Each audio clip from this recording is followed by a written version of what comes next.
Malam itu gelap dan lembab. Kabut turun pelan menyelimuti desa Karangjati, sebuah desa terpencil yang terletak di dekat sungai tua yang dipercaya warga sebagai tempat angker. Tak banyak yang berani mendekatinya, apalagi malam-malam. Namun bagi Sarman, malam itu adalah awal dari segalanya. Sarman adalah lelaki paruh baya dengan raut keras dan mata tajam. Dahulu ia dikenal sebagai petani yang rajin, namun sejak tanah warisannya dijual demi membeli motor dan membangun rumah besar yang belum selesai, hidupnya berubah. Uang hasil penjualan tanahnya habis sia-sia, dan kini ia bangkrut. Tapi hasrat akan kemewahan masih membakar jiwanya. "Aku nggak mau miskin seumur hidup," gerutunya malam itu, sambil menatap bayangannya sendiri di air sungai yang beriak pelan. Menurut kabar dari mulut ke mulut, ada sebuah pusaka kuno yang tertanam di dasar sungai Karangjati. Pusaka itu konon dijaga oleh makhluk halus dan hanya bisa didapatkan oleh orang yang rela memberikan tumbal jiwa. Sarman, yang sudah muak dengan hidup serba kekurangan, menelan mentah-mentah cerita itu. Malam itu ia membawa sesajen, kemenyan, dan seekor ayam hitam. Ia berdiri di pinggir sungai, menggigil bukan karena dingin, melainkan karena takut dan gelisah. Tapi ia sudah membulatkan tekad. Dengan tangan gemetar, ia menyalakan dupa dan membacakan mantra yang ia dapat dari seorang dukun tua di pasar malam. "Wahai penjaga sungai tua, aku datang membawa persembahan. Berikan aku kekayaan, dan akan kubayar dengan apapun." Tiba-tiba, angin bertiup kencang. Kabut semakin tebal. Suara lirih tangisan terdengar dari balik semak. Biur, air sungai bergejolak seolah mendidih. Sarman terperanjat. Dari dalam sungai muncul sesosok bayangan, wanita berambut panjang dengan gaun putih yang compang-camping dan mata hitam kosong. Ia melayang di atas permukaan air sambil menatap Sarman tanpa berkedip. "Kau ingin kekayaan?" Suara itu serak, dalam, seperti berasal dari dasar bumi. Sarman mengangguk dengan cepat. Iya, aku rela melakukan apa saja. Asal aku jadi kaya." "Baik. Tapi ingat, setiap emas yang kau dapat akan dibayar dengan darah. Satu nyawa, satu keberuntungan." Sarman tak mengerti apa maksudnya, tapi ia hanya mengangguk. Mata hatinya buta oleh iming-iming emas dan harta. Wanita itu tersenyum menyeramkan, lalu menghilang ke dalam sungai. Tak lama, air sungai surut tiba-tiba dan memperlihatkan sesuatu yang berkilau di dasar sungai, sebuah kotak logam tua berukir. Sarman segera terjun ke sungai dan menarik kotak itu dengan sekuat tenaga. Isinya membuatnya ternganga. Batangan emas, cincin-cincin permata, dan uang kuno dalam jumlah luar biasa. Ia tertawa, menangis, memeluk kotak itu dengan gembira. Tanpa sadar, malam itu juga, perjanjian dengan iblis telah terjadi. Namun yang Sarman tidak tahu, malam itu, di rumahnya, anak bungsunya yang bernama Edi mendadak menjerit dalam tidur. Dan keesokan paginya ditemukan meninggal tanpa luka sedikit pun. Pagi di desa Karangjati seharusnya dimulai dengan kicau burung dan semilir angin sawah. Tapi tidak pagi itu. Rumah Sarman penuh isak tangis. Anak bungsunya, Edi, yang masih duduk di bangku SMP, ditemukan terbujur kaku di ranjangnya. Wajahnya pucat, matanya terbuka lebar menatap langit-langit, seperti melihat sesuatu yang mengerikan sebelum ajal menjemputnya. "Astagfirullah." Edi, isak istri Sarman, Bu Lastri, sambil memeluk tubuh anaknya yang dingin. Namun Sarman, alih-alih larut dalam duka, hanya terpaku. Di dalam hatinya, ada bisikan yang tak bisa dia bantah. Satu nyawa, satu keberuntungan. Baru semalam ia menemukan emas di dasar sungai. Dan pagi ini, anaknya mati. Apakah itu kebetulan? Namun pikiran buruk itu segera ditepis oleh gemerlap emas yang ia simpan rapat di lantai bawah rumah. Ia bungkam. Ia diam. 3 hari setelah pemakaman Edi, Sarman tiba-tiba membeli mobil bekas dan membagikan uang ke tetangganya. Ia bilang ia mendapat rezeki dari jual tanah warisan. Beberapa warga percaya, tapi banyak juga yang curiga. "Lah wong minggu kemarin dia ngutang beras sama aku," bisik Bu Marni ke tetangga lain. Tapi kecurigaan itu tenggelam saat Sarman mulai menyumbang besar ke masjid, membantu membangun balai desa, dan mempekerjakan para pemuda desa sebagai tukang di proyek bangunan barunya. Hanya satu orang yang benar-benar curiga, Pak Badrun, tetua desa yang dikenal sebagai orang alim dan sakti. Malam yang terulang. 2 minggu setelah kematian Edi, Sarman kembali ke sungai itu. Hatinya sudah tak peduli. Ia bahkan mulai menikmati rasa takut itu, karena setiap kali ia datang ke sungai, hartanya bertambah. Malam itu, seperti sebelumnya, kabut turun. Sarman membawa ayam hitam lain. Ia membaca mantra yang sama. Dan benar saja, perempuan itu muncul lagi dari dalam sungai. Kau datang lagi, Sarman? Aku ingin lebih. Lebih banyak emas. Lebih kaya. Apapun yang kau mau, akan kuberi. Perempuan itu melayang makin dekat. Matanya merah, kulitnya membusuk. Kau tahu harga yang harus dibayar. Sarman menarik napas. Ambil siapa saja. Asal jangan aku. Baik. Tiba-tiba air sungai beriak. Di dalamnya muncul bayangan. Bukan satu, tapi 2. Sosok kembar. 2 anak kecil, perempuan, berdiri dalam air sambil tersenyum aneh. Wajah mereka familiar. Itu adalah anak dari tetangga depan rumahnya. Si kembar Lila dan Lina. Sarman gemetar. Jangan, bukan mereka. Tapi semuanya sudah terlambat. Dalam sekejap, bayangan itu menghilang ke dasar sungai. Esok harinya, desa kembali gempar. 2 anak perempuan hilang entah kemana. Dicari kemana-mana, tak ditemukan. Orang tua mereka meraung di jalanan. Warga bergotong royong menyisir hutan dan sungai. Sarman ikut pencarian, dengan muka penuh duka palsu. Namun saat ia pulang ke rumah malam harinya, ia menemui sesuatu yang membuat jantungnya nyaris berhenti. Di atas meja makannya, ada 2 boneka lusuh yang basah. Boneka yang persis dimiliki oleh si kembar Lila dan Lina. Kedua boneka itu berdarah dan meneteskan air sungai. Sarman muntah di tempat. Tapi ia tahu, tumbal kedua dan ketiga sudah diambil. Malam itu, saat Sarman duduk gemetar di kamarnya, terdengar suara langkah kecil dari belakang. Bapak? Sarman menoleh. Edi, anaknya yang sudah dikubur. Berdiri dengan mata kosong, tubuh pucat, dan darah mengalir dari telinganya. Kenapa Bapak korbankan aku? Sarman menjerit dan pingsan. Sarman terbangun dengan napas terengah, keringat dingin membasahi tubuhnya. Ia memegang dadanya yang berdegup kencang. Bayangan Edi, anaknya, masih jelas terpatri dalam pikirannya, berdiri dengan tubuh pucat, mata kosong, dan suara lirih yang menusuk hati. Kenapa Bapak korbankan aku? Sarman memeluk lututnya di sudut kamar. Tangisnya pecah.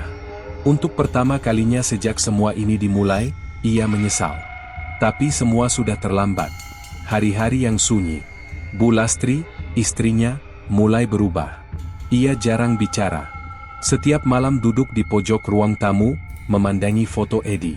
Ia bicara sendiri, seolah-olah anaknya masih hidup. Kadang tertawa, kadang menangis tiba-tiba.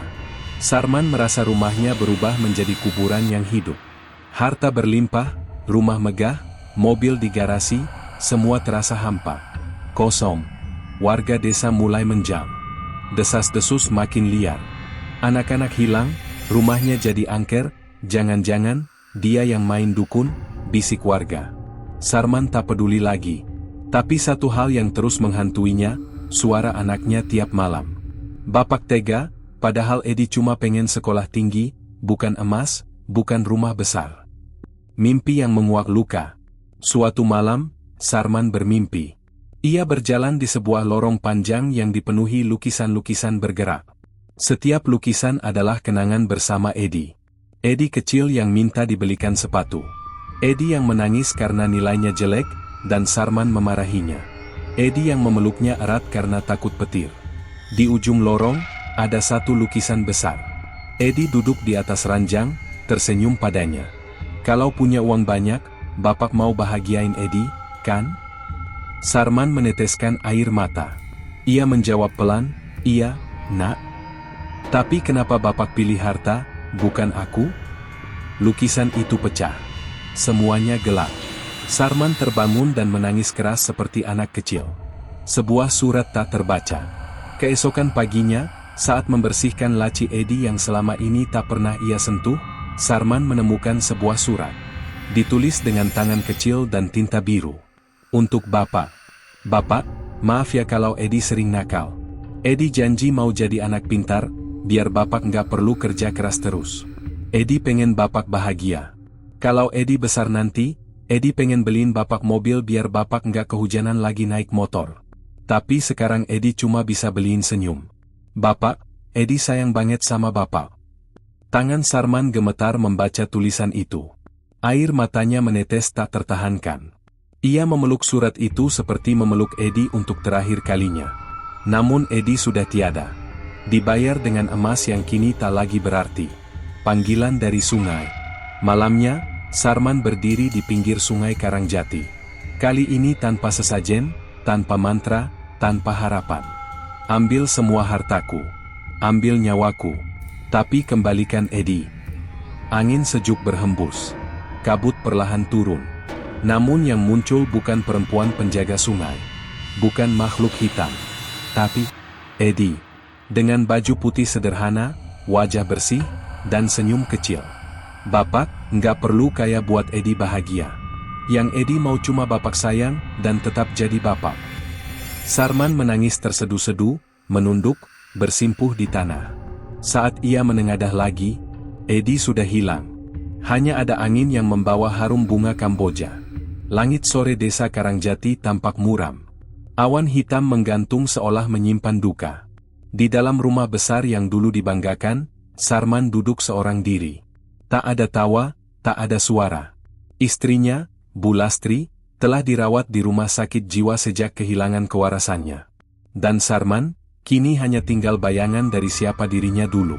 Semua harta yang ia peroleh, emas, mobil, rumah mewah, mulai hancur satu persatu. Atap bocor, mobil tak bisa hidup, dinding rumah mereka retak-retak, dan tikus merajalela. Tiap malam, suara Edi dan anak-anak yang jadi tumbal terdengar memanggil dari lorong rumahnya. Kadang mereka menangis, kadang mereka tertawa dengan tawa getir yang memilukan. Di atas meja makannya, ada dua boneka lusuh yang basah. Boneka yang persis dimiliki oleh si kembar Lila dan Lina. Kedua boneka itu berdarah dan meneteskan air sungai. Sarman muntah di tempat. Tapi ia tahu, tumbal kedua dan ketiga sudah diambil. Malam itu, saat Sarman duduk gemetar di kamarnya, terdengar suara langkah kecil dari belakang. Bapak? Sarman menoleh. Edi, anaknya yang sudah dikubur. Berdiri dengan mata kosong, tubuh pucat, dan darah mengalir dari telinganya. Kenapa Bapak korbankan aku? Sarman menjerit dan pingsan. Sarman terbangun dengan napas terengah, keringat dingin membasahi tubuhnya. Ia memegang dadanya yang berdegup kencang. Bayangan Edi, anaknya, masih jelas terpatri dalam pikirannya, berdiri dengan tubuh pucat, mata kosong, dan suara lirih yang menusuk hati. Kenapa Bapak korbankan aku? Sarman memeluk lututnya di sudut kamar. Tangisnya pecah. Untuk pertama kalinya sejak semua ini dimulai, ia menyesal. Tapi semua sudah terlambat. Hari-hari yang sunyi. Bu Lastri, istrinya, mulai berubah. Ia jarang bicara. Setiap malam duduk di pojok ruang tamu, memandangi foto Edi. Ia bicara sendiri, seolah-olah anaknya masih hidup. Kadang tertawa, kadang menangis tiba-tiba. Sarman merasa rumahnya berubah menjadi kuburan yang hidup. Harta berlimpah, rumah megah, mobil di garasi, semua terasa hampa. Kosong. Warga desa mulai menjam. Desas-desus makin liar. Anak-anak hilang, rumahnya jadi angker, jangan-jangan, dia yang main dukun, bisik warga. Sarman tak peduli lagi. Tapi satu hal yang terus menghantuinya, suara anaknya tiap malam. Bapak tega, padahal Edi cuma pengen sekolah tinggi, bukan emas, bukan rumah besar. Mimpi yang menguak luka. Suatu malam, Sarman bermimpi. Ia berjalan di sebuah lorong panjang yang dipenuhi lukisan-lukisan bergerak. Setiap lukisan adalah kenangan bersama Edi. Edi kecil yang minta dibelikan sepatu. Edi yang menangis karena nilainya jelek, dan Sarman memarahinya. Edi yang memeluknya erat karena takut petir. Di ujung lorong, ada satu lukisan besar. Edi duduk di atas ranjang, tersenyum padanya. Kalau punya uang banyak, Bapak mau bahagiain Edi, kan? Sarman meneteskan air mata. Ia menjawab pelan, iya, nak. Tapi kenapa Bapak pilih harta, bukan aku? Lukisan itu pecah. Semuanya gelap. Sarman terbangun dan menangis keras seperti anak kecil. Sebuah surat tak terbaca.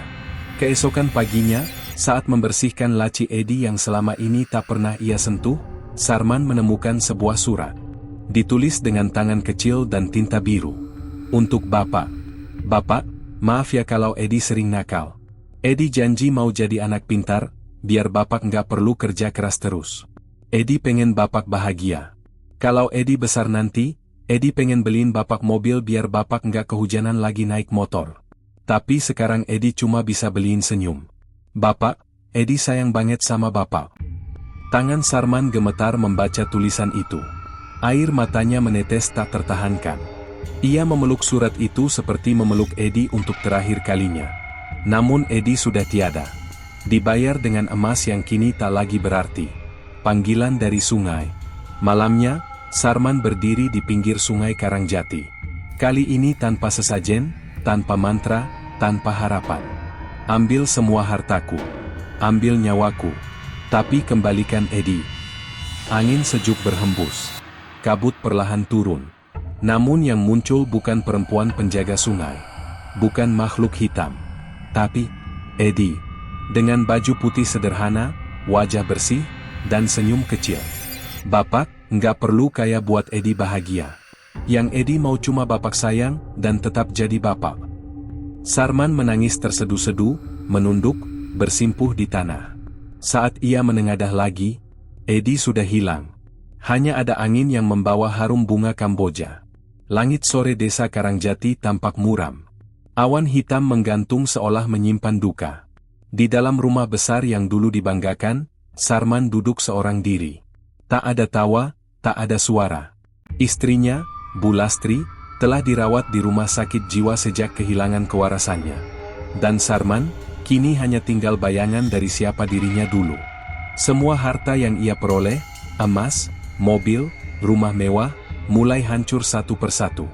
Atap bocor, mobil tak bisa hidup, dinding rumah merekah retak-retak, dan tikus merajalela. Tiap malam, suara Edi dan anak-anak yang jadi tumbal terdengar memanggil dari lorong rumahnya. Kadang mereka menangis, kadang mereka tertawa dengan tawa getir yang memilukan. Ia membawa emas terakhir yang tersisa, sepotong kalung yang dulu ia simpan untuk dirinya sendiri. Ia melemparkan emas itu ke dalam air. Aku menyerah, ambil semua. Tapi bebaskan arwah mereka. Jangan ganggu desa ini lagi. Kabut muncul perlahan, dan sosok perempuan penjaga sungai bangkit dari air, namun kini lebih menyeramkan dari sebelumnya. Wajahnya bukan satu, tapi tiga. Satu menyerupai Edi, satu menyerupai anak kembar yang hilang, dan satu lagi menyerupai Sarman sendiri. Kau pikir bisa menebus nyawa dengan emas, Sarman? Nyawa dibayar nyawa. Tapi kau akan kuberi pilihan. Hidup, tapi menjadi gila. Atau mati, tapi membawa mereka bersamamu ke damai? Sarman menatap air. Ia tahu tak ada jalan kembali. Perlahan ia masuk ke sungai, berjalan pelan hingga air menutupi kepalanya. Tak ada teriakan. Tak ada perlawanan. Hanya keheningan. Beberapa hari kemudian, warga menemukan jasad Sarman mengambang. Wajahnya tenang, tak ada luka, tak ada jejak kekerasan. Anehnya, sejak hari itu, sungai yang dulu keruh berubah jernih. Airnya dingin dan segar. Ikan-ikan kembali muncul. Tidak ada lagi kabut misterius atau suara-suara aneh di malam hari. Bu Lastri mulai membaik di rumah sakit, meski matanya masih kosong setiap menyebut nama Edi. Warga mulai berdatangan ke rumah Sarman, bukan untuk mengambil harta, tapi untuk berdoa. Pak Badrun, yang selama ini diam, hanya berucap pelan saat ziarah ke makam Sarman. Ketika manusia lupa bahwa cinta tak bisa dibeli, maka Tuhan mengingatkan dengan kehilangan yang tak bisa ditebus. Di dasar sungai, sebuah kalung emas perlahan tertutup lumpur. Dan di kejauhan, bayangan anak kecil terlihat berlarian di tepian sungai, tertawa, kemudian menghilang. Cerita berakhir. Tapi air sungai akan selalu mengingat darah yang pernah ditumpahkan demi harta.